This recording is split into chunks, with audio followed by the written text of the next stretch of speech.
I'm Jessica Minden for IB Times TV, reporting from the floor of the New York Stock Exchange, and joining me today is Arthur Cashin, the Director of Floor Operations for UBS. Now, thank you so much for joining me and taking the time to speak with me.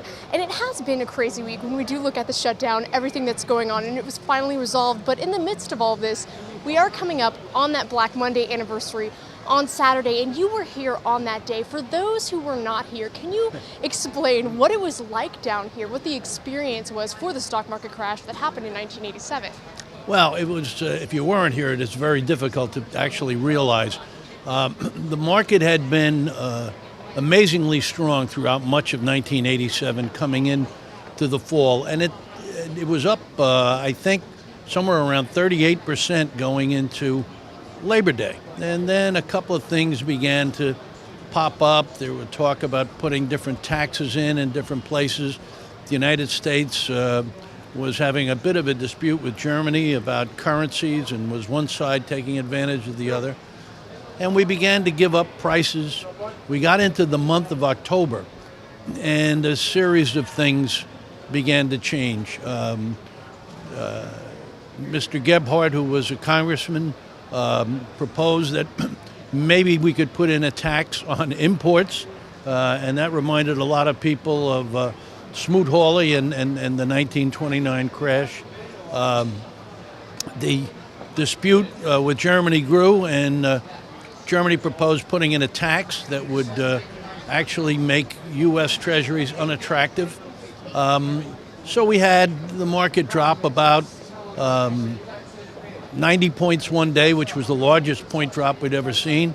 And then on the Friday before the big crash, it was an expiration day, and there were rumors around about possible hostilities breaking out between the U.S. and Iran over the weekend. And the stock market went down 108 points, which was the largest point drop in its history. So in that week, you saw two of the largest point drops. And there were no particular buyers. There was a big storm in London, and that market was closed. So the dealers here, the specialists, wound up going home that weekend long an awful lot of stock from the sales on the close. Then over the weekend, rumors were that Nancy Reagan, the right hand and wife and right hand of President Reagan, was perhaps going into the hospital with cancer. That raised concerns.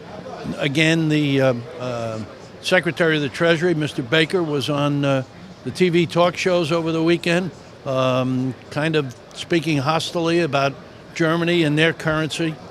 So I got up Monday morning, well before dawn, to see what the markets were doing. Hong Kong was off over 10%. And it looked like much of Europe was going to open the same way. So I raced in. I was running the floor for Payne Weber at the time, and I put out calls to a lot of the people who work with me, asking them to try and come in a little bit early. I wanted to check the systems and see where things are going, and the markets around the world were deteriorating on, and we knew it was going to be a rather brutal day. Something that's interesting that happened before that crash, from January up until Labor Day, the Wall Street had a spectacular run. And when you look at the rallies that are going on with the Dow and the S&P today, when they keep hitting all these highs, there is this disconnect between the equity market and the U.S. economy when we do look at that jobs numbers. Is there fear that we might be heading towards something very similar to what had happened in '87? Well, there is a disconnect, but you've got to understand a little bit of where that disconnect comes from. The corporate managers have done an extraordinary job since the big recession, since 5 years ago. They realized that they were going to have to find a way to make more and more with less and less and fewer people. And that's exactly what they've done.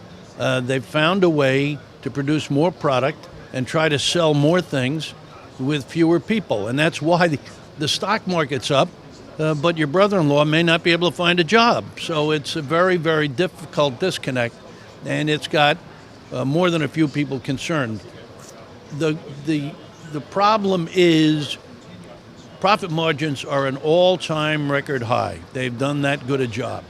But it's tough to envision them going any further. You can't cut your way to more prosperity. You can't do it by laying off more people. So earnings may come under some pressure here, and that in turn may put pressure on a stock market that was borderline giddy. Now, what kind of safeguards have been put in place since then from up until today? Well, there are a variety of things that were intended to prevent that kind of open-ended free fall almost. And yet, as we have changed, some of those protections, those lifeboats, haven't really been functioning. That's why we had a flash crash a couple of years ago. And computers are wonderful things. They speed everything up, but they don't have a mind of their own. When you're programming a computer and you write sit, it sits down in the middle of the floor. It doesn't know to wait to go over to the sofa. And so therefore, you have these moments when suddenly prices begin to race out of control. And I'm somewhat prejudiced, having done this nearly 50 years. It's very helpful to have a human there to say, wait a minute, this doesn't look right. And that's what happened in the flash crash.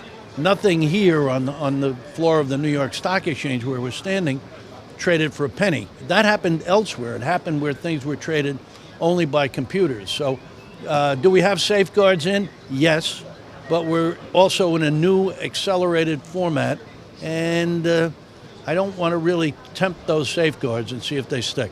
We're seeing more and more companies thinking about listing here on the New York Stock Exchange for a variety of reasons, with the humans around.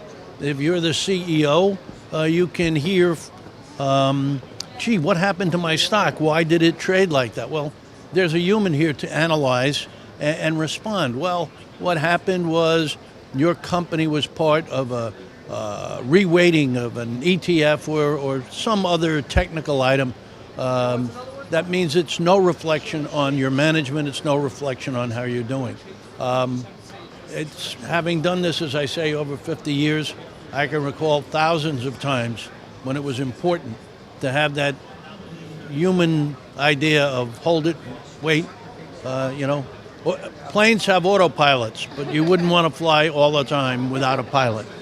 And finally, before all of this shutdown mess happened, there was always that talk about the Fed. When are they going to taper? What's going on with QE? Now, because of this shutdown, how much longer do you think QE is going to last? Because originally they talked about, maybe scaling back in the middle of 2014. Do you think this will end up being pushed back until 2015 or even longer now? Well, the interesting thing is that with the government shutdown, we didn't wind up with a deal. We wound up with a delay. And one of the reasons that the market has kept rallying after that is that delay is thought to put the Fed on hold, that they will not be able to reduce what they're buying because we could face the same thing in a matter of weeks all over again. Secondarily, with this little bit of a dispute that we've had and comments out of places like China and Japan, there are signs that they are scaling back some of their holdings. So that's fewer people to buy the U.S. Treasury bonds that we need to fund the government that we've just reopened. So can the Fed really step back if these other people aren't going to buy? So that's led people to believe they're still here. There'll be more free money. That punch bowl is going to stay right on the table. Well, Arthur, thank you so much for taking the time to speak with me. It's so great to hear your insight, especially on your Black Monday experience. That's Arthur Cashin of UBS, and I'm Jessica Minton for IB Times TV.